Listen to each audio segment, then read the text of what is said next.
is our operating committee and our steering committee. It's always wonderful to see all those critical partners who help support Gravity come to the meetings and send representatives. So it's lovely to have you all here. All right, so we're going to kick off. So this is the May 16th public terminology call. We have some exciting things to report at the end of the call because unlike usual, we're not going to completely sunset over the summer because we have some initiatives that we'll be working on. We are going to take a bit of a break after the vote, and we're very, very excited you're here. So this is the final meeting of our public consensus process to build a standardized terminology to support the domain of utility and security, and having a separate vote on prior domains as we always are trying to enhance our work. Next slide. And to those who don't know me, I'd introduce myself. I'm Sarah DeSilva, Director of Terminology. I've been in this chair all day in meetings. Welcome. We do have everyone muted upon entry, and please remain muted to avoid background noise. All calls are recorded. Recordings will be available on the Gravity Confluence page following. We did upload the slides just a few minutes ago and sent them around by email. So to anyone, sorry for the belated nature that I was at high tack all morning. So I was the barrier. I was the delay there. Please actively participate in the chat, send chat messages to everybody. Otherwise, I might read them out loud because I'm busy consensusing, herding cats, etc. Next slide. This is the common antitrust practices slide. We just level set on this every time before we meet. So Gravity project practice participants have the responsibility to comply fully with federal and state antitrust laws. We repeat this every time, so I'm not going to repeat it now, but just know that this is the groundwork for what we do, and adherence to these guidelines involve not only avoidance of antitrust violations, but avoidance of behavior that might be so construed. Legalese, we don't have Samantha Borton on the call to help us with the legal interpretation, but again, this is just the antitrust practices that we're bound to in working with HL7. Next slide. Okay, so we have welcome done. Prior domains revision consensus voting. We're going to go through that. And then there's just a lot of just visualization. So in order to vote on the master list and the work that we've done over the course of the last 6 months, the master list was available on the Confluence. We're just going to make sure, again, the content of what we've created over the course of the last 6 months with the guidance of our amazing subject matter experts is transparent to all of you.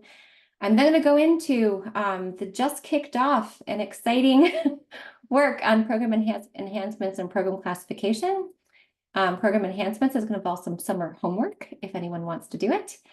And then we'll close with community homework and next steps. All right, next slide. Next slide.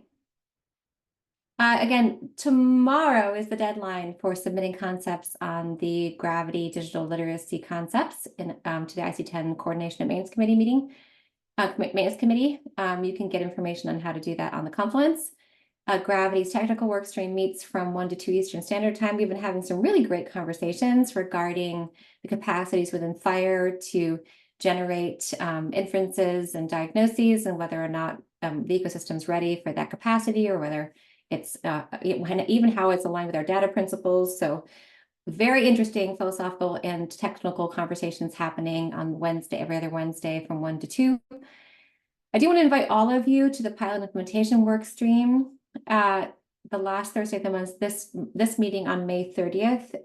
It's a terminology focused meeting.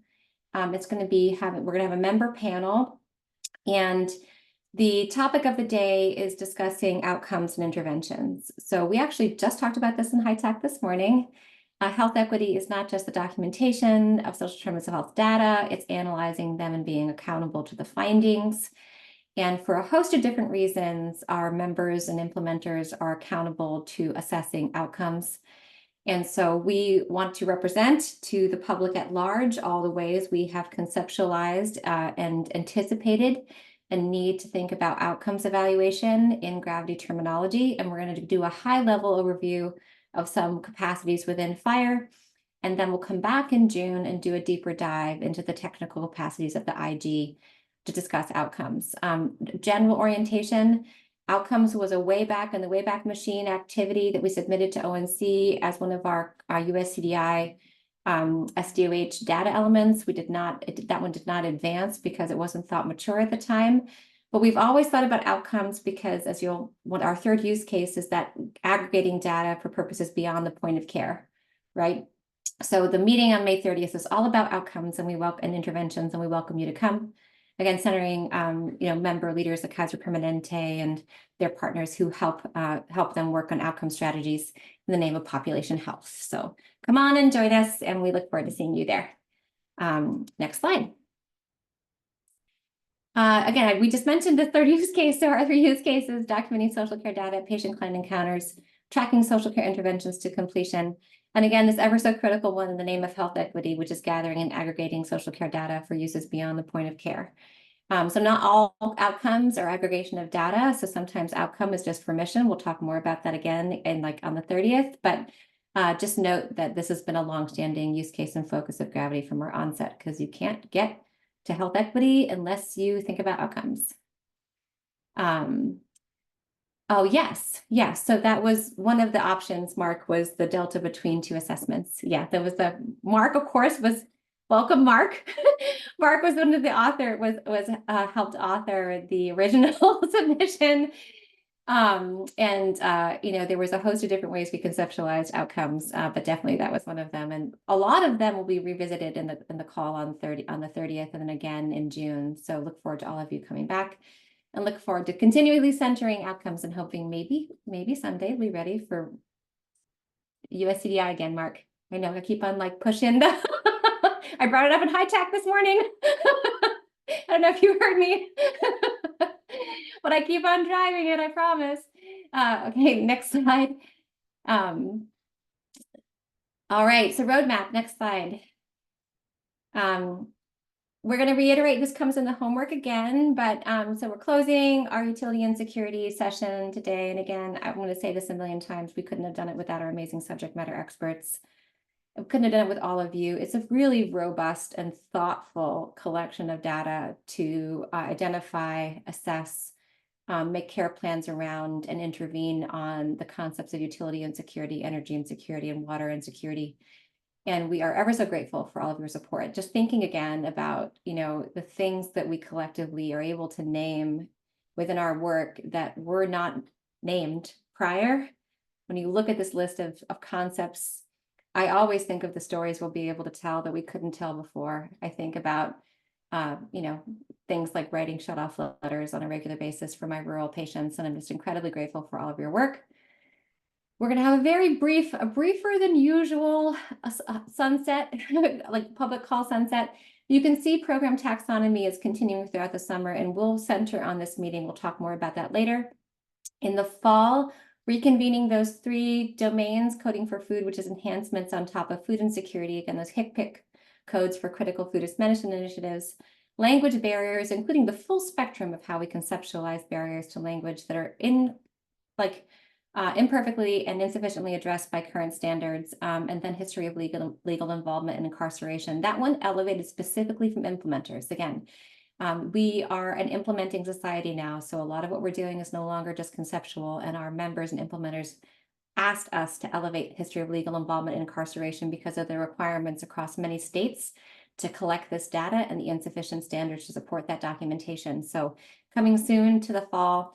And again, we're going to say this later, but if you have any subject matter experts of reference, please let us know. To serve as a subject matter expert for a Gravity domain, and you can see the CVs of the individuals, the amazing doctors who helped us this time around, you do have to be usually a published expert in either the measurement of or research on the topic, because so many of the decisions we have to make are conceptual. So we really need to ground ourselves in people who have deeply understood and researched the concept of the problem, understand its dimensions, and can help us understand the programs that we connect individuals to. We had a dream team this time, looking again to have another set of dream teams when we address the fall domains. We're still working through our new use cases. Again, we'll talk more about program taxonomy later.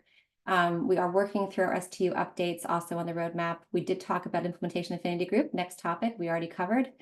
And we're always trying to improve our education. And one of the things we're thinking about now is building off of the affinity group a couple times ago, trying to understand implementers understand how SNOMED CT terms map to the community health integration and principal illness navigation terms. It's a host of things coming out for Gravity that will, we're very, very busy over here.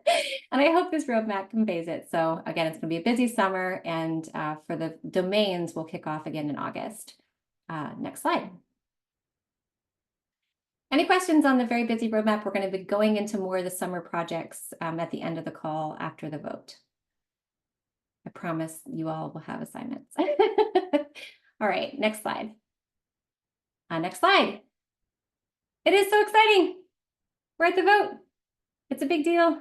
This is the, the culmination of all of our work, and we're going to be reviewing the principles of the consensus vote, ensuring you all have the means to express your vote, and then reviewing the content, and then closing with the vote in the next section. Next slide. Here we are, 5:16. We made it. Again, I cannot underestimate the labor of the terminology team from 4:4 to 5:16. It was a very, very busy run, moving all of those concepts into the master list for your review. And I just deep thanks to the amazing team that I have the honor of working with, whose labor made all the clarity and the beauty of those master lists for all of your review possible. So couldn't have done it without them. It was a very, very busy time. So here we are at the vote at 5:16, and next slide. Your only homework is to submit your vote. So we level set every time on the consensus vote and the process. Again, this one of the principles here, and I think I'm going to say this from the get-go, is because everything that we've done has been in the public forum, and because we've had a formal end-to-end review where any concerns or comments were addressed, we are accountable to each other now, right? So this is why there's many comment requirements. So in order to say anything other than yes, there's a requirement for commenting. And if you're doing a formal objection, there's a requirement to include in your objection a path to addressing the thoughts of the collective, right? Because if our process has been thorough and we've all done this together and we've all had opportunities to raise concerns, 11th hour objections must include the consensus of the collective. So these are our 4 options for voting. A yes vote does not necessarily mean the deliverables the ideal one from the perspective of the committed party, but that it's better to move forward than block the deliverable. Yes with comment is when a consensus process is basically a yes and please do this, right?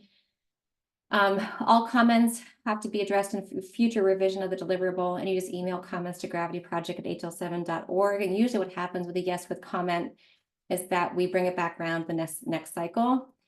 Formal objection, the vote has to include the comment indicating a path, as I mentioned, to address the objection in a way that meets the known concerns of other participants of the project, right? So we've all come to this point together. So if you have a formal objection, we just need to note it. A formal objection you need to note your path forward in a way that all the rest of us might understand.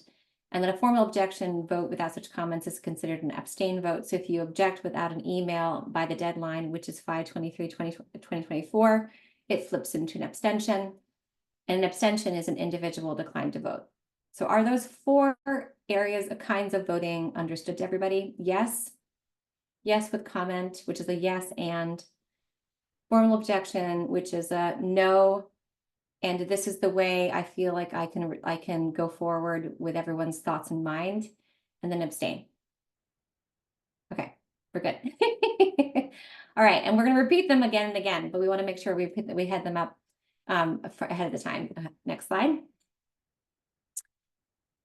Again, master lists are always on the Confluence. Master lists are always posted by Friday PST public call. There's like 3 changes since we last saw you, and we're gonna buzz through a lot of slides, but they address concerns raised in the last call. We want to make sure they're all apparent to you.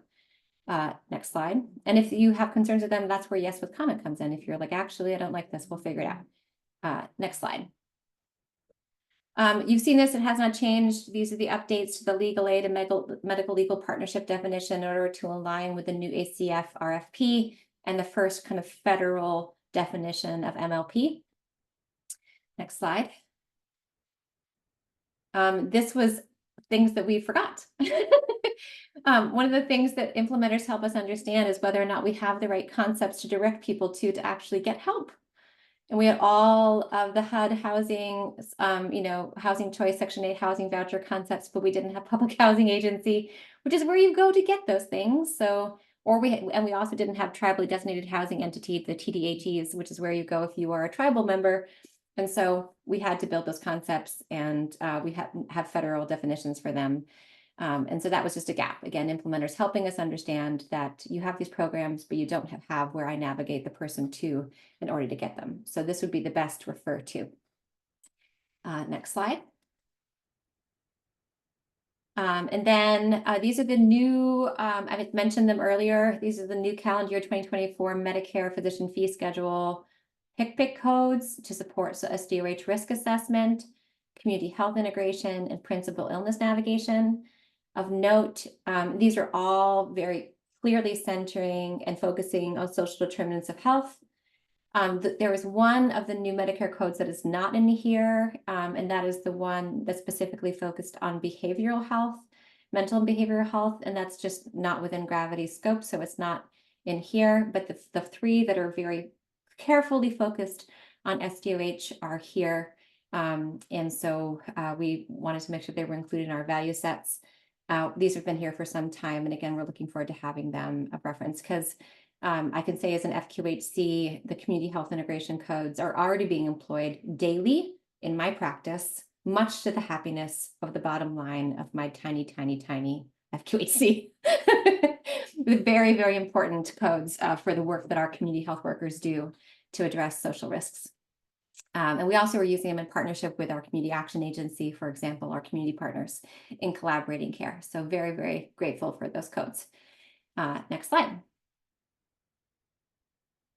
Oh, yay. I'm glad we thought they were necessary. I know they bloomed, but then we couldn't put them in. Just for reference, Gravity follows the formal cycle for including in value sets and everything. Otherwise, we'd be always updating our value sets. So these new codes came into fruition in January. And so the first time that we would be able to put them into our work is June. And so this vote is the time that they would be able to be reviewed. All right, so now into utility and security consensus voting. Next slide. Again, I don't know if any of our amazing SMEs are on the call today.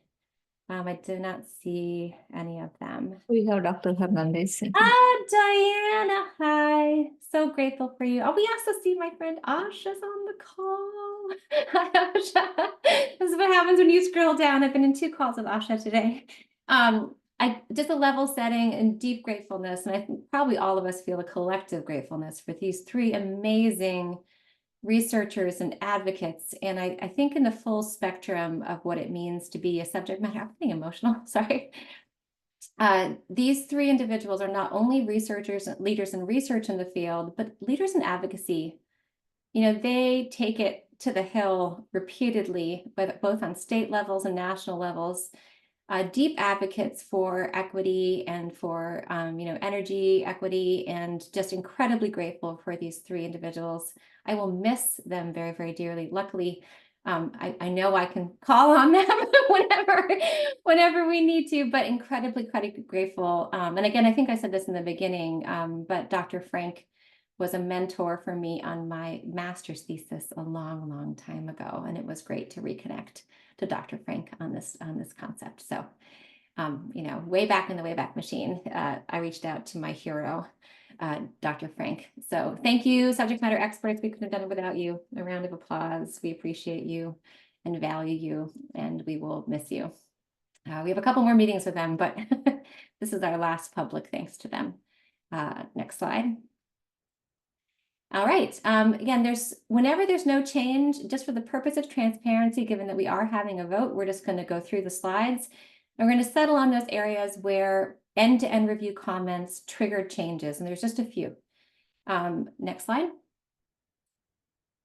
No changes to instruments for a very long time. Our next work with our subject matter experts is going to be picking the top instruments to encode in LOINC that are not already encoded in LOINC. Many of them are already here or incoming. You know, the VA is leading its own submission of the ACORN instrument. But our work is to ensure, as Gravity and our partnership with Registry, if I see Asa is on the call, to ensure that those critical national instruments are in the ecosystem and in our standards to assist in the global mission, right? So that's our first work with the SMEs when we reconvene tomorrow, is picking those first next instruments to encode in LOINC that are not already encoded. And again, thank you, Registry, for being our partner in that work. And no changes to these instruments that are on this list, though. Next slide. Sarah, Yes, hi, Lucy. just a quick question for instruments not yet in LOINC. Could you, 2 minutes, what is the process for getting them into LOINC? Yeah, so I can absolutely do that. So, and luckily we do have our partner in LOINC encoding on the call, Registry. So what happens first is, so Gravity has a very long-standing relationship with Registry in building these instruments because of the significant gap in instruments prior to Gravity's inception, right? So we've been submitting a significant amount of core federal international content to Registry for some time. So we have a little bit of a unique relationship, and now they're also members and supporting our work in terminology, so that accelerates the unique relationship. But what we do is the Gravity side, and Himali and Sarah Bahal, come on if you want to come on and represent your work here. They take the architecture and intent and purposes and methods of the instrument and submit it to Registry. And the logic of how to apply the instrument has to be in part of that submission. Like if there's, for instance, skip logic, like if yes, then question 10, if no, then question 12, right? All of those, all of the ways of applying an instrument by design, the questions and the answers are all submitted for having that logic represented in the terminology of LOINC. And it takes some time because we go back and forth and QA it to make sure that the information as represented is correct, because there's a lot that depends on that being correct. The ability to use it in ensuing standards really depends on the accuracy of representing the intention of the instrument in the submission and in the build. Gravity also, because we have very close relationships with many of the instrument authors, we do take lead in getting permission to encode, because LOINC has to have permission to encode any instrument. And we even took lead with the federal government, with like the US Census Bureau and entities like that in order to put the critical instruments into the ecosystem. Sarah, Himali, Isa, anything, Monique, anything else to add? You're all here. Is that good? Yes, Sarah. So basically, quick recap. First thing is to review all the instruments which are not in Regents LOINC with the subject matter experts. Once agreed upon, reach out to the authors of the instrument and get their permission. Regents work with us on getting all the required forms. We send those to authors. Sarah be assisting that. Then once we receive the author's permission, then use Regent's template, as Sarah mentioned, to put those questions in that template and apply the logic and then submit it to Regentstrip. Then Regentstrip does analysis on their part, and we work with Regentstrip to make sure that their completed form matches with our understanding of the instrument, and then that goes to the next phase of submission and release. So that's the overall cycle that we go through. Sometime it takes 6 months, sometimes it takes 1 year, depending upon how long it takes for us to get the author's permission. But with our new relationship with Regentstrip, I think things will move a lot faster here. Thank you. If you permit, Sarah and Himali, I just want to confirm the both of you, the information is 100% right. And we are hoping that we're going to reduce the amount from 6 months to 1 year into a shorter period of time. So we are looking forward to that as well. Yes, and again, I just want to remind everybody that Registry, the Registry Foundation is leaning with significant support to help support the terminology work stream over the course of the next 4 years, this year and the next 4. So very, very grateful. And and thank you, Highlight User was like, well, you're right. And so Himali just echoed this. I didn't say anything wrong. That's great. The one thing I want to note is I've seen a couple questions here. There's a table of Gravity accepted instruments, and what we imagine is that validity grade will be on there. That'll be one of our summer our summer work, right? We'll figure out how to represent the validity grade in our gravity accepted instruments table soon. Sound good? I promise we're accountable to it, right? Because then what we can do then is put on the USDA instruments like the gold star, gold standard stamp, right? And then what we can do also is put on things like the hunger vital sign, like validated against the gold standard. And there's going to be a lot that is not valid that way, but we can start there. Mark? So I probably missed this, and apologies. The instruments to be accepted within gravity, they have to be validated. They have But to be there's still, validated. Yeah, so there's a floor there. correct. And some instruments will fall below that floor and they will not be included. And what we're grading is validated plus. Exactly. Okay, Yes. thank you. 100%. And then another thing that we heard people wanted to represent is when instruments started at the most sensitive area of the scale, like representing worry, and therefore were a really good initial screener because they wouldn't miss things, right? We heard that too, because some of the one question instruments we have in the ecosystem, they start right with, I don't have it, right? And then if you say, I don't have it, you're missing all of the literature of the effects on quality and quantity and safety and stability and worry that are all above it, right? And so that's another thing we heard from individuals is that they'd like a guide to when a question is like at the worry level and might be a good initial screener if you're trying to be efficient. Make sense? Okay, go team. We've got this. Oh yes, it also is key to prevention. Thank you, Alina Kalinowski, for thinking upstream, like how do we prevent worry from progressing to deeper severity? Awesome. I love it. Okay. Who knew we were going to have so much conversation on this slide?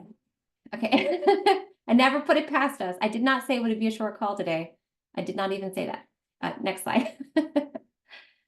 All right, next slide. A couple changes here, not very many. And Janice, we just want to thank you for your thoughts on household level solar that triggered a few significant changes here, and we're grateful for you leaning in. Hey, yay. I know, we heard you. We did an analysis and we figured it out. So thank you so much. Next slide. No changes here. Next, when there's no changes, and we've seen things a lot. So these are general utility program concepts that we've all seen a lot. Next slide. Again, these are concepts that we've seen a fair bit, and there's there's one difference in this high level utility and some of the energy insecurity and water insecurity. There's a specific type of shutoff protection that we built for energy and water based on the feedback of our subject matter experts. We'll talk more about that in a second. Next slide. No changes to the live heat programs, core programs that we've had forever. The National Energy Assistance referral change was for last meeting, and so it's stable now, but no changes to live heat. Amazing work, ACF leads, grateful. Next slide. No changes to energy assistance programs. Again, we elevated the energy literacy program at the last meeting, and we have that DOE energy literacy framework to ground that submission, and that should be on the Confluence shortly for everyone's review. It's beautiful. Next slide. No changes here. Again, these are the types of energy company. There's the state and assistance programs, and then the energy company assistance programs, and the tribal assistance programs, right? Those different pathways to getting help that we wanted to make sure you have, because you can refer people to different places and to different programs, and so those are all represented in the concepts we collectively created. Next slide. Here is where we have a couple new things, and then they're carried over onto water. So I didn't anticipate, I think I've said this before, I've never read so much federal legislation for a domain in my life. I just deep dives into law, and Mark is probably like, good job, Sarah, like actually reading regulations and being like, that's 25403-C, right? In the federal, whatever. But one of the things that we noted is there was a critical shut-off protection program that was missing. And it was not here originally because it's not something that you can refer to, but it's very carefully elevated within the LIHEAP suite as a way, because LIHEAP, the amazing thing about LIHEAP and ACF is they have all of their programs super transparent in the clearinghouse. Amazing. But there is a type of energy shut-off protection which is based on either like heat, cold, or disaster. And even if I can't refer someone to it, and even if I can't, you're not, because it's a community level eligibility, like all of Houston is eligible when the temperature gets above X degrees, nobody's power can be shut off because of the role of air conditioning and health, right? Or all of rural Franklin County, Vermont's power can't be shut off when it goes below X degrees Celsius, right? Whatever degree Fahrenheit, right? Because they need their energy, the energy supply to survive, right? So even if I can't enroll someone in a specific program, what our SMEs were so careful, and this is where they're advocates, they're like, people still get threatened with shut off, and our community health workers and our medical legal partnerships are still calling the utility companies and telling them that they can't shut the power off and telling them about the regulation and citing the state law. And we want this program because this is our daily work, right? I'm in clinic, I have a patient whose power is getting shut off, but I know by law it cannot happen, right?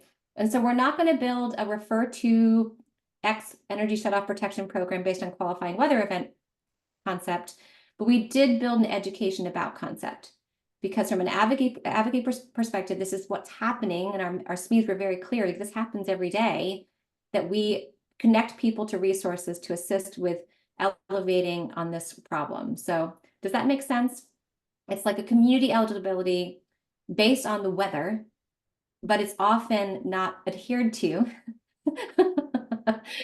And so sometimes the clinical entities or social care entities or community health worker or a social worker, their job is to advocate for that patient on the behalf of that law. Denise? Hi, I think you just answered my question because we have some states that are saying this is climate change or not climate change. Oh, yeah, I know. So can you, like one recent state, I won't even say because it's political. It's crazy. So how do we, as clinicians, how do we make it clear? I know that most states declare a disaster, like California, we do it all the time. Yeah. So Yeah. once it's declared a disaster, I'm sorry, I'm just not very familiar with this utility unless it's unless people don't have any money. Yeah, so what we'll do is we can put for a state by state analysis, the LIHEAP clearinghouse on shut-off protections is a really great deep dive. California actually has a really wonderful water shut-off protection brief, but Yes. I don't want to go because it's all Yeah. state by state.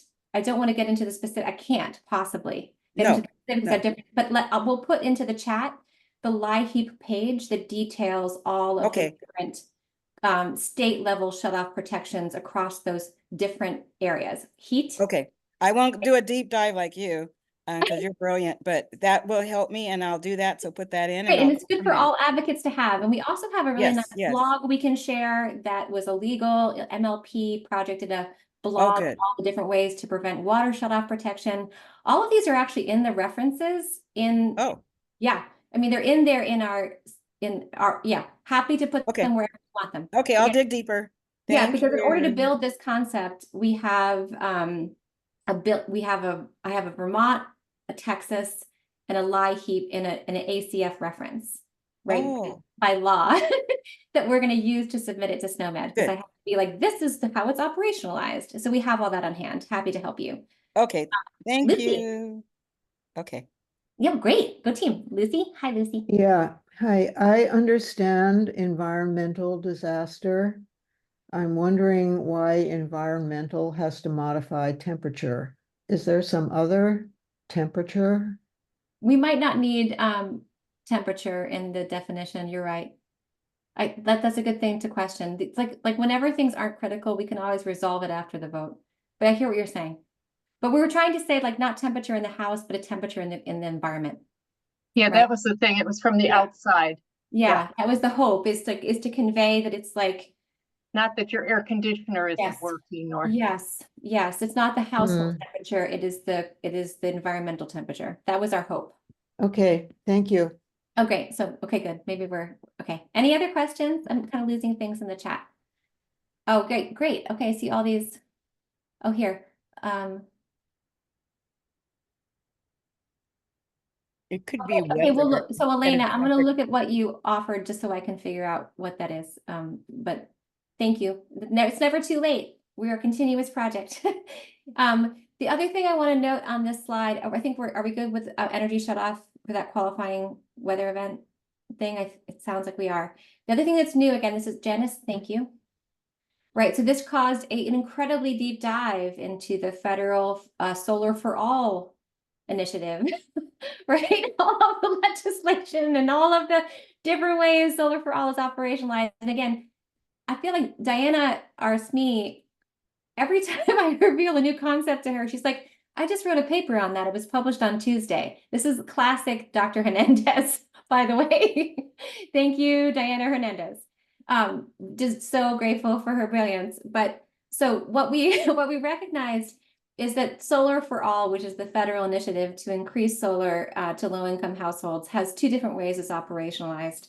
One is in community solar, which we already had represented, right? It's like connecting individuals to community solar programs, but there are lots of installations of household solar solar installations that are supported by that program as well. And we didn't have that represented in the concept. So you can represent Solar for All funded projects for low-income families and community solar subscription programs. But you also can represent them in household solar installation assistance programs. And there's a really wonderful example of that in DC with the most lovely picture of a very, very happy homeowner. But Janice, thank you for elevating that this is an absence. And so we built this concept to fill it, and it is a new concept. So I just want to give it a little moment in time. This is like one of 3 new things that we just want to make sure everyone's comfortable with. Again, I think that Lucy actually mentioned the Oh, okay. installation of, I don't know, but it was. You sent all those references though, Janice. You sent us an email. Oh, yeah. Yeah. Yeah, I'm good. That's my forte, by the We way. love that about you. Yeah. So Janice sent an email immediately with 4 different references with the tax credit, which we didn't include the tax credit because it wasn't directly a low income initiative, right? And Right. Diana's paper is actually really good analysis of how well that's working. We'll send it around if anybody wants to know. Diana, you can feel free. She's always transitioning. But Dr. Hernandez, anything else you want to say regarding this household solar one? Are you good? You're probably good. Only that it also includes the battery. Yes, So exactly. the system part is important because it's both the rooftop solar or whatever kind of solar array, and then the backup storage on the battery side, because that's what makes it usable in the context of some kind of extreme weather event. Thank you, Diana. Brilliant, Diana. All right. Okay, I'm just trying to oh yeah, so Miriam, that's a really good question. So we are always evaluating our programs for whether or not they're still applicable. And so you know, we actually don't have a huge list of programs. We'll talk more about the list. It's like 200 unique programs so far that we have. So we do continuously analyze it to make sure that the programs are still applicable, especially when they're linked to certain administrations. But usually even if the program's not funded the same way, it usually exists in some instance. But thank you, it's a really good question. Oh, look, you pulled up the picture. I love this picture. This is the picture of the DC homeowner who's really happy. Kamali, you're great. Look how happy she is about her household solar installation. We love this for her. So Kamali, that's so cute of you. All right, thank you. So I hope that was a good answer, Miriam, right? So again, we do try to build prudently, right? And for instance, when something's an emerging concept, we don't build it. Like we talked long and hard about the Boston Medical Center solar prescription project. Really novel, really cool, leading edge. So novel. It didn't warrant building into national terminology yet, but we're keeping our finger on it and watching it. And, you know, just making sure that if it evolves into something that's more standard, we'll build it then. So we usually try to only build things that have significant enough heft that they warrant the concept. Great. Okay, wonderful. All right, these are just a couple of the updates. There's only a few more. Next slide. This is not new. We've had this for some time. Next slide. LIWAP, again, critical ACF project. Became a huge fan of ACF through this already was, but even more so. Next slide. These are the water programs. Again, one of the things we were very careful to state is that there were elements of quality in water that we were not addressing. And so water insecurity as a formal concept, addressing concepts like Flint, Michigan, Jackson. We do want to circle back around to make sure that we represent them, especially from an environmental racism perspective. But we addressed what we could address within the utility domain at this time. And so I just want to note that and ground ourselves in that again. So this is what happens within Gravity. We'll embark on a domain, and then there's sometimes sections of that domain we hold for future work to make sure we have the subject matter experts on hand. But we build in a way to not disable that future work, right? We want to build with that area and that gap in mind, and we've done that with this domain. So these are the water service assistance programs. Again, very closely mirror the energy. Next slide. And then this is, again, the same water shutoff protection program based on qualifying weather event. I found a few references, and again, there's a really lovely blog on it from this legal nonprofit. That is a mirror to the energy shutoff one. Oh, lovely. Thank you, Janice. Having lived in the West, I remember this. Vermont is not so, it doesn't Yeah, work they out. don't let some people do it. I mean, they'll find them Wow. if they do it. Yeah. Wow. That's one of the reasons I stopped becoming I was an organic farmer in Montana, and it was water that made me think about coming home. Water and the scarcity of it, and the fragility of my profession at that time. Next slide. Yeah, it's mostly where rivers are involved, right? To keep Yeah, it. I know California, the Colorado River, all of that. Yeah, very much so. Yes. All right, so this is the framework those programs get plugged into, and you can see that in the master list. Okay, that's the close of the programs, and then there's just one significant update in the diagnoses. Next slide. Next slide. General concepts unchanged. Again, we highlighted difficulties here because you all raised some ideas about other ways to say it. We tested some of those, and they didn't work for different reasons, like barriers and concepts. They didn't, because we apply. we basically apply the concept and test it against the definition and see if it actually makes sense from like a philosophical standpoint. We're still working on it, and if we anticipate that whatever we do here will not even remotely change the definition's intent. And so we're just highlighting as something that might need to be refined. We took all of your suggestions seriously. We did try, but we're still settling with difficulties until something better comes around. And it might remain difficulties because of all the work we've already done to try to see if other words worked when we gave it a good solid try. But I don't anticipate anything anything that we might do in terminology to select a different word will change the meaning. And I hope you can trust us on that one. Again, it might just stay difficulties because of our difficulty in finding a different word. But we'll go forward and do our best. And I hope that feels okay to all of you. Next slide. Again, no changes here to utility and security diagnoses. These have been constant for some time. Next slide. Note, there is one big change. One of the concepts that caused, I think the most conversation within the subject matter experts and the terminologists was how to represent. I'm going to actually step back for a second. We know that if an energy insecure household, one of the programs that you can connect to with LIHEAP is about weatherization. And we know from all the literature, including Diana's papers, that the physical envelope of the house directly affects the amount of money and cost a person is spending, right? So the physical structure of the house can directly influence energy insecurity, right? We talked about earlier about how in rural Vermont, this is my families that live in the kitchen all winter because it's the only room they heat, right? They can't afford to heat any other rooms because they live in either like ancient housing or substandard housing. And so we've talked about these intersections for some time. It was difficult for us to come to a diagnostic concept that represented the intersection of them. We had the programs refer to LIHEAP weatherization program or the weatherization assistance program, whether it's funded by the feds or some state entity. But we didn't have the diagnostic concept that bound them. It took us a while to get to it. And so we really felt like we needed that weatherized element because there's a lot in inadequate housing that's not tied to energy insecurity. There's only specific concepts of inadequate housing that drive energy insecurity. So this is the concept we've landed at. Again, if anyone has any significant concerns, please raise them now. You can also, this would be a yes with comment or a formal objection, because again, comments need to be formally registered from here on forward.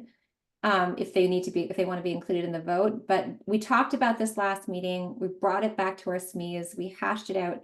And this is the path we created that really grounded terminology concerns and SME concerns in a concept that we could agree on. And the references for this are all federal. They're all federal references or state references. Lucy? Baseload appliances, is that a federally understood? What does baseload mean? Oh yeah, it's like basic. It is in the federal definitions, and it's in the Department of Energy weatherization weatherization definition. So we can't really debate whether anyone outside the Department of Energy would know what that is. Well, we can debate that. I'm wary I know what I have to do to build this into SNOMED, and I have to point to something. There is a definition. That's fine. That's all the rationale I needed for Okay. For this kind of jargon. Yeah, I'm in always Connecticut. I'm always looking to simplify language so that somebody coming across this who hasn't thought about it might have some idea what we're talking about. So that's You're why I right. raised it. Yeah, there is a possibility we might be able to refine it slightly because Monique, after all of our SME meetings, found a different definition of weatherization from Connecticut. It still includes this basic concept, right? So because we're trying to differentiate like fundamental electric appliances from, upscale, hamburger schlemmer things, you know what I mean? Like fancy, unnecessary things. But we hear you, and if there's work to be done, we will try and do it. This is a direct quote. So, and Monique and him, we hear you. Anything to get us into SNOMED, and then ICD-10 or 11 or 12. Yes. Have to support that. And what we want to state very clearly is it like federal references are really important, right? So you can, even with energy, even with LIHEAP, right? We went back between either benefits.gov or the ACF reference because it's a standard we can point to support our standard, right? Right. Yeah. All right. Go team. But the concept, I feel like we arrived at a place where we all were happy, and I hope go Big Red. I hope this feels good to you too. Again, we knew that there was a problem that drove those referrals, right, to weatherization assistance program and to the LIHEAP weatherization program. It just took us a little bit to get to it, right? So, and there's also very specific questions on instruments that align with this, especially in the more sophisticated ones like the home energy scale. Next slide. All right. No changes to the other ones on this slide. No changes to this one, energy insecurity diagnoses. Next slide. Oh, Denise? Hi, sorry. The slide before. Okay. We're going faster. where would it be? Where would solar come in? Inadequate, broken solar? Oh, no, you went back too far. Oh, so sorry. The concept. Oh, yeah, Um, so that would be in the, that's You a got really a good lot of solar problems here. Yeah, so that's an interesting question. Energy. My guess is it would be electric in basic Yeah, structure, okay. so it would be here, right? Yeah, I was just trying to tease it out. Yeah, So, because I haven't gone into the LIHEAP stuff yet. Okay, yeah. I'll look That's a for good it. question. Maybe Diana has other answers, but that's a good question. More to come on that. Okay, thank Next you. slide. All right, next slide. And then these are just some terms that when we looped back around, they got, I feel a little bad. These terms got kicked out of the master list early because they weren't specific enough, right? But lack of specificity doesn't mean they can't be applied to specific use cases. So they came back. So the bolded ones are the new ones. And they're so, even if they're not specific and you don't know why, we returned them to the set. So again, end-to-end review is everybody. End-to-end review is all of you. End-to-end review is us. So when we went through everything with a fine-tooth comb, we realized these were so, even if not specific to energy and security, they were so applied to the problem and existing in the ecosystem. So they're already encoded, and so we brought them back. Hello, friends. And I hope you're okay with it. It's very, very low risk. They might be useful to someone, so we've returned them to the set. Does that make sense? We good? Sarah, I think the idea that abstract concepts are still useful for individual use cases is really a bumper sticker because almost all concepts are abstract to some degree and may or may not apply to some particular individual situation. And then a human being has to figure out whether this abstraction applies to this use case. So just frame that. Everything we do, all of us in our own lives, we're doing that all the time. So I just wanted to emphasize how well you just put it. Thank you. Oh, great. Thanks. I think, yeah, that would be a bumper sticker I'd have right next to my farm bumper sticker. All right, next slide. I think we're good. I think we're very close. Next slide. Oh, water insecurity diagnoses. Again, these are limited to the utility Venn diagram. We will come back to other areas of water insecurity later. Again, especially with the environment and environmental racism and the need for infrastructure and Flint and Jackson, we will not forget. It is there, and we promise to circle back. Next slide. And then these are not new. We've had these in front of you before. So next slide. Again, goals. These are also not new. These were presented last meeting, and these were part of these utility insecurity, energy insecurity, and water insecurity goals that may or not may be protective factors in other individuals' use cases. There you go. Lucy just did it again. Like a goal for someone is a current state for another. Next slide. Right. Okay. That is the very few updates since we last saw each other.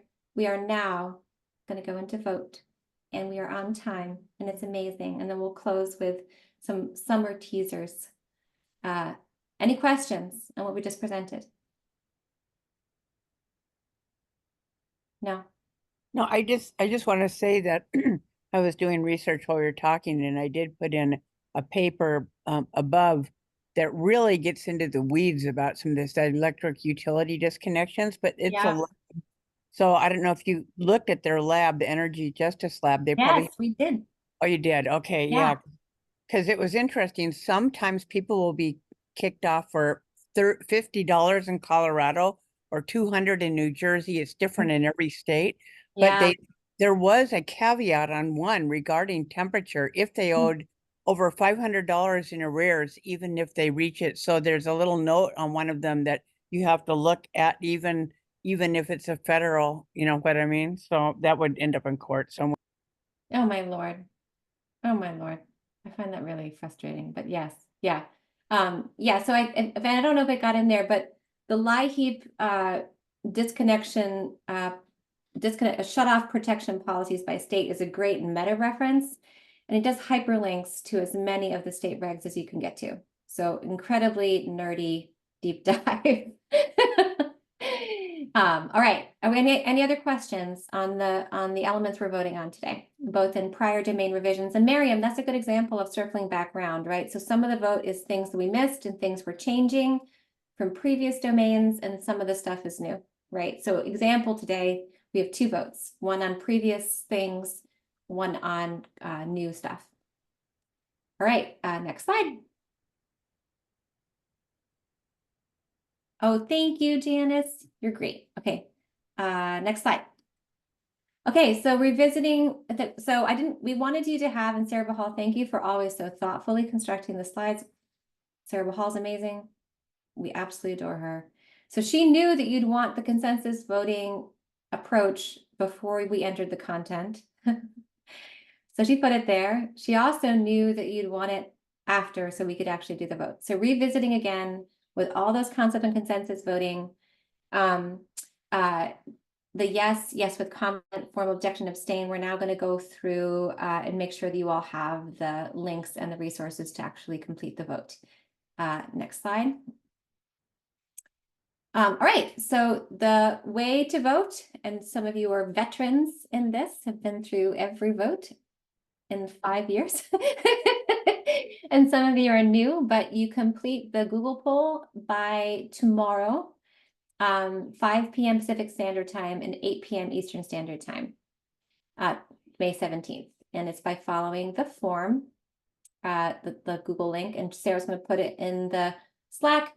We also can send it to anybody via email who needs you. Just send us a gravityproject@hl7.org email. We'll reply with the link.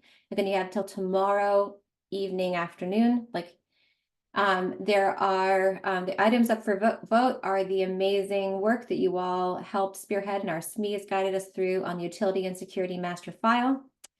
And then also the prior domain revisions, because the prior domain revisions are odd. Sarah Bahal actually put details in there, and then the slides, if you want to review the content, the slides from this meeting, which are also on the Confluence, can serve as reference there.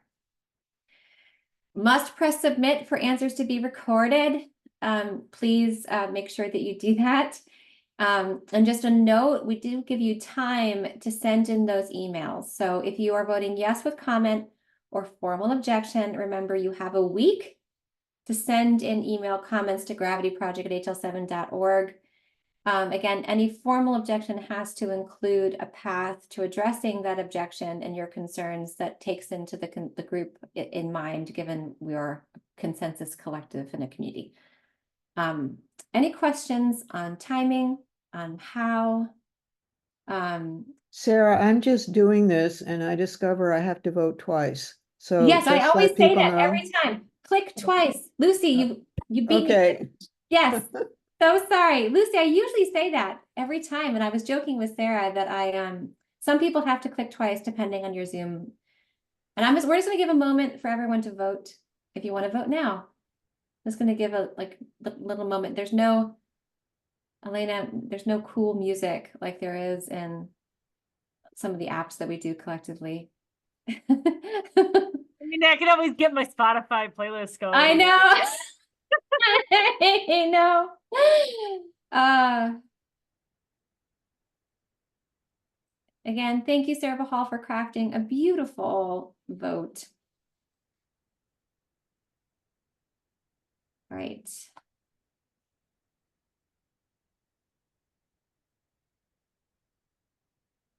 I'm gonna give everyone a little bit of time.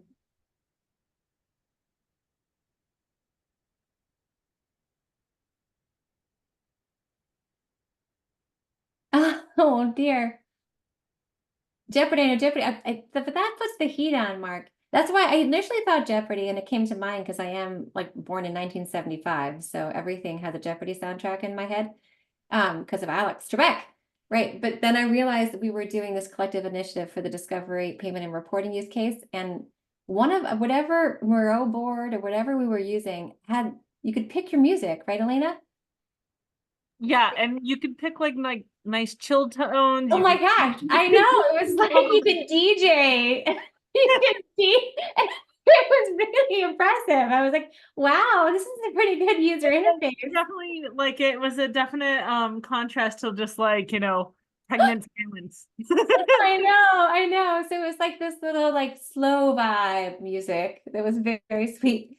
Okay, I'm gonna give everybody just 2 more minutes, just making sure that we have time to vote. Again, thank you all for the process. We didn't do the slide of our process this time. I'm gonna fill space with my voice, which I'm pretty good at. My children know this about me. But our process is so dependent on you. And we are renowned for our process now. Like we are, our intersection of grounding ourselves in the evidence, careful formal review, and always public engagement. It's something that people point to and say that this is a good way to do standards, and you are why. So thank you all for your engagement. So grateful for all of you, and so grateful that we're actually not hoping you don't go far this year, because we have busy summer projects for you if you wish to hang out. Okay, so I think great. I think we're ready to move. Is that what anyone need more time? Happy to give more time. No? Okay. One final thank you. Also, I said it again and say it now. Thank you, Gravity Terminology team, for your hard work. The little team that could. There's a lot of like refinement and process and brilliance and diligence and passion in our little group. And I just very, very grateful for you all, Monique and Sarah and Molly. Thank you so much. Couldn't do it without you, literally. All right, next slide. Here we go. Okay, exciting news. New things. You saw it on the roadmap. So we are now, again, utility and security vote closed. Looking forward, what are we going to be doing this summer? What are we going to be doing in the fall? And how do you all stay engaged? This is the topic of the minute, the 10 minutes. And so we're going to be talking first about that element on the roadmap called program taxonomy. Like, what does it mean roughly? And there's a few different subtopics within that landing on the roadmap that we're doing consecutively. So program taxonomy is kind of a placeholder for a few things happening, and we're going to talk about them over the next slides. Next slide. All right, so level setting. Again, Miriam, this directly relates to what you said before and to all of you. So we are a learning ecosystem. Over the course of 5 years, we've developed a set of roughly 200 evidence-based and defined programs across our now 20 social risk domains of reference. That's, a tidy sum, right? Not huge, but a tidy sum, right? Our implementers have let us know that there are, some desired enhancements to using those programs in our intervention taxonomy. And so this is member-driven, implementer-driven. We have 2 different projects we're going to be embarking on over the course of the summer of 2024 and beyond. And they're connected, and they're all related to programs. So one we're calling the Program Enhancement Project, very straightforward. And the other is called the Program Classification Project. And we're going to detail them on the next slides. And we're going to take a brief pause of this meeting just to do some planning work for the Program Classification Project, which kicked off this morning.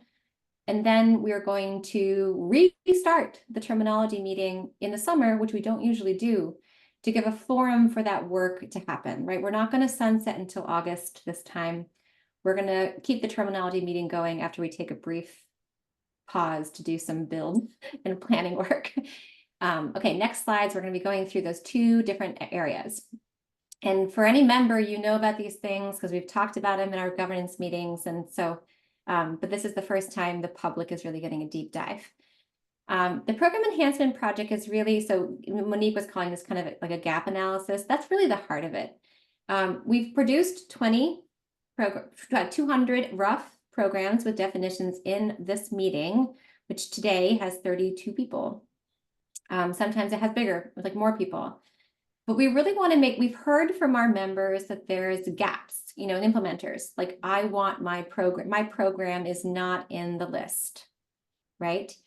And the easiest way for us to ensure that the critical social care programs that people are using to address social risks are part of Gravity is to send out our list of all the 200 programs plus, and have critical stakeholders analyze it and see if there's gaps. Like, are there programs that are missing? And this is not going to be, that analysis won't happen in this meeting, because we really want it to happen at your own pace, at your own time, with your own stakeholders in your own work groups, right? There's a second part of that we're going to be asking implementers and members to do, which is to tag programs that are important for any payer reimbursement that they might be a part of, whether it be a grant program or a state-based program or a payer insurer-based program or a federal program. We know from our payment and reporting use case that we do not have sufficient terminology to represent the programs that the services that people are providing and involved in payer partnerships with. And they're not just waivers, so some of them are waiver programs, but really we want people to tag, like, this is the critical concept that's important to me that I get paid for, and I don't have a term to represent it yet. So those twofold purposes, again, directly related to implementer feedback, are going to happen basically by assigning homework to anyone who wants to do this. And then specifically reaching out to a few critical partners, and then we'll collect all those assessments at the end of the summer, and then Gravity will digest it over the course of the fall of 2024. Key stakeholder we've already identified are National Association of Community Health Centers. Ray's not on the call, but Ray, we're coming for you. Our friends at ACF that were involved in all of the programs, so many of the critical programs that we identified in utility and security, including community action agencies, including the Medical Legal Partnership Plus program. Our friends at US Aging, who are directly involved in the AAA community. Our friends in the food is medicine, in the Feeding America food bank space. Our friends in the housing agency space. Our friends in the 2-1 space. Lena, hi. Housing agencies, community action agencies, the people that are connecting people to things and supporting people. Again, so this is our hope, is that to do this outreach, and then entities assess. I mean, there's 200, so luckily it's not like 5,000. Again, assessing for gaps. Wonderful, fantastic. Like, just let us know if you want to help. If you can send us an email if you specifically want to help, that'd be great. I want to note a key thing in the process element. Patients count too, we need you to supply references and definitions. Anyone who's in this meeting know that we can't build terms without references and definitions. So if you're submitting it, like, if there's a gap, you need to please help us. We're asking you to help us by submitting the gap with a concept and a reference and a definition, so that it can streamline our work. Lucy? Oh, my phone is ringing. Ignore it. This is a little late to be saying this, but in terms of program enhancements, one of the barriers or bottlenecks that are that's always encountered in implementation is how things get into the EHR. Yeah. And the only way to get things into the EHR is to involve, talk to, pressure, incentivize, or threaten violence against EHR vendors. They Or invite them to your determine Gravity terminology meeting and they show up and they are here. something, but I think that should be in the process. It is. That Yes. it's 100%. not listed here. You're correct. Outreach to critical entities. Yeah, so outreach to critical entities to name the programs that are significant is not the same thing. I hear you, Lucy. Okay. Is not the same thing as ensuring that vendors support implementation with building them into their programs. I hear you. Why isn't it the same? Could you just say why you don't think it's the same? Because it's different kinds of, okay, and maybe it is the same, but there are entities that employ the evidence-based concepts that we create, and there's entities that help create the evidence-based concepts we create. And the reason why, again, we can say outreach, but I actually feel like the next slide is directly referencing what you're saying. Great minds, Sarah. Great Yeah, I minds, know, I constantly. know. Okay. Yeah, but I want to state there's a lot of engagement by vendors in Gravity right now to support implementation. And although this slide is not necessarily directly to that point, a lot of the work that we're doing is to that point. But I Well, hear I'm you. I'm glad that I've enabled you to say that, because there are certainly people on this call who have encountered the problem of EHR design and how to deal with that, because that interconnects all of us. Exactly. Very, very grateful for our vendor friends. And I love, because like literally a lot of the comments directly relate to the next slide, which is exciting. So in the way, again, maybe this is not the way that this is framed is in the experts and the people who deliver care. Like I know in my community health center, there's a host of programs and projects that we do that are not represented in our program list, right? And so, and AAAs are always telling us that that's the case as well. And I want to make sure the programs that our housing agencies and community action agencies know about too are in there. So this is the perspective of the experts in service provision and care. View. Oh, and ACF is the Administration for Children and Families. The next view is actually regarding implementation. The next half of it, if we want to get there. Are we good with this slide? Assigning people to review, assigning experts in the provision of care with the review of the programs to make sure that they include the programs that they're providing to people. Are we good? Okay. Now, step 2. Next slide. The second half of this is on program classification.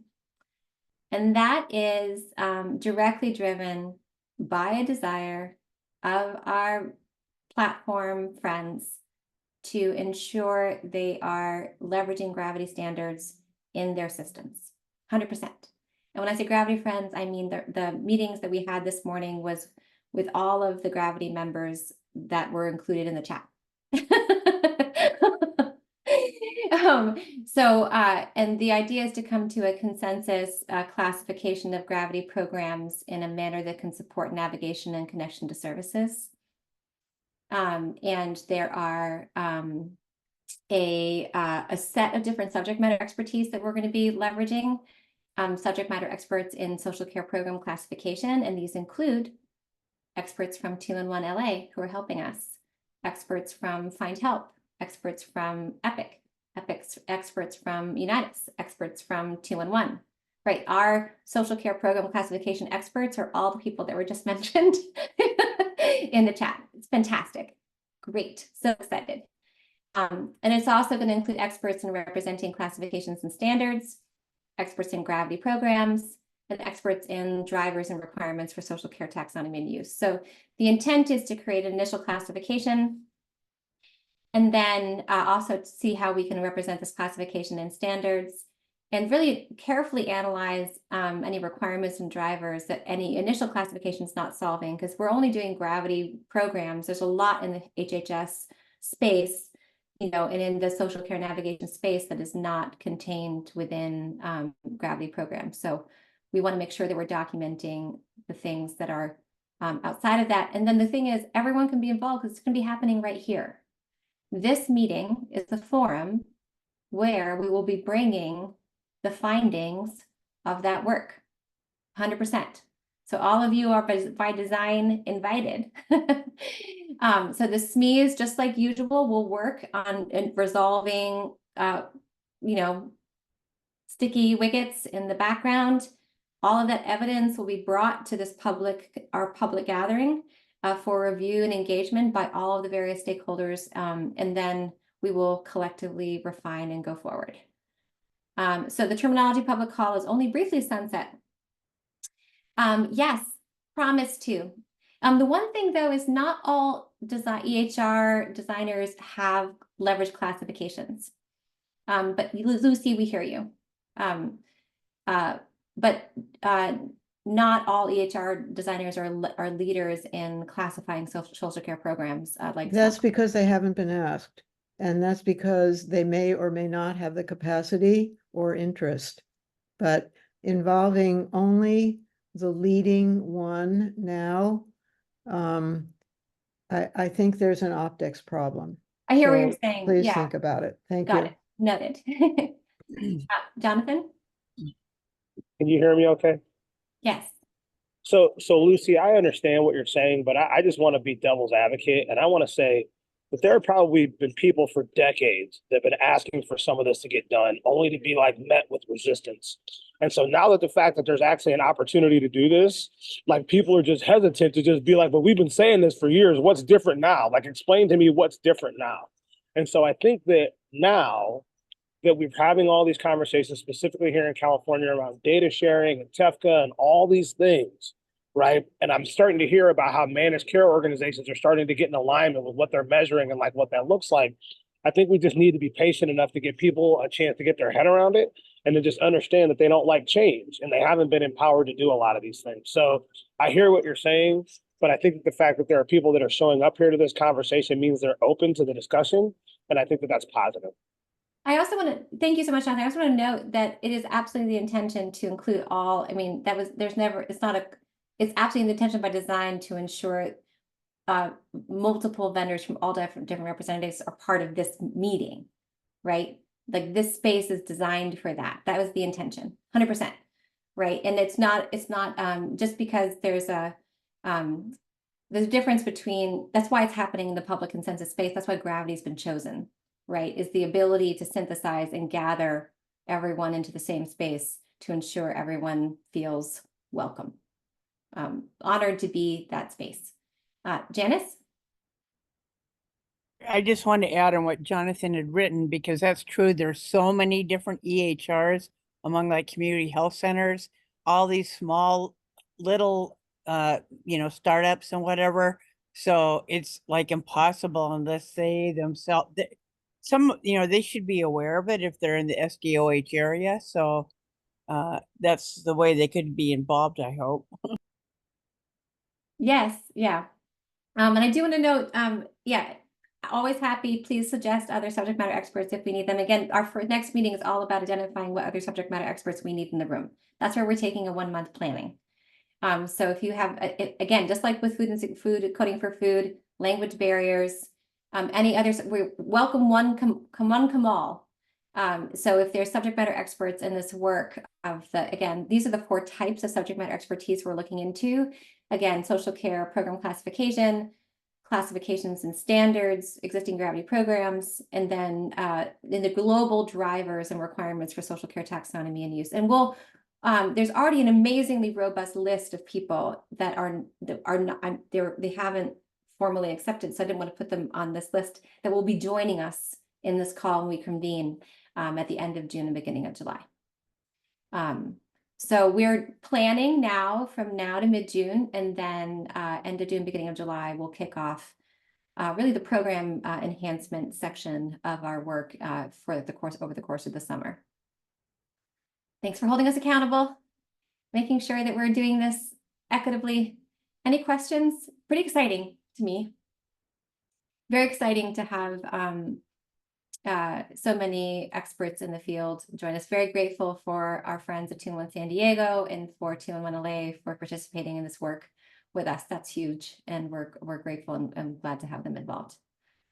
I also, I just want to note the fact that I love that Gravity exists, because this is the ability to have this kind of open dialogue and kind of consensus building space that hasn't existed in this way before.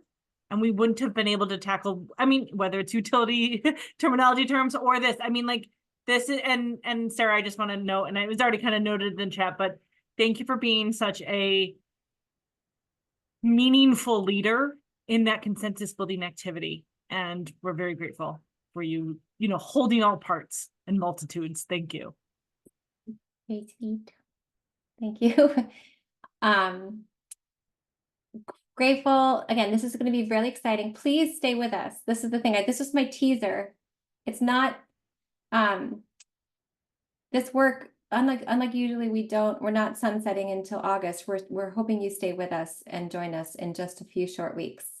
We'll be sending communication out to the terminology listserv, posting it on the Confluence, making sure everyone's aware via our social media, everything. But really want to make sure all of your expertise is laid to bear on this concept. If there's space that we're missing, please let us know. And really grateful that we're at a point now where our members and implementers are asking us to evolve to meet their needs so they can really implement the standards. And, it's huge.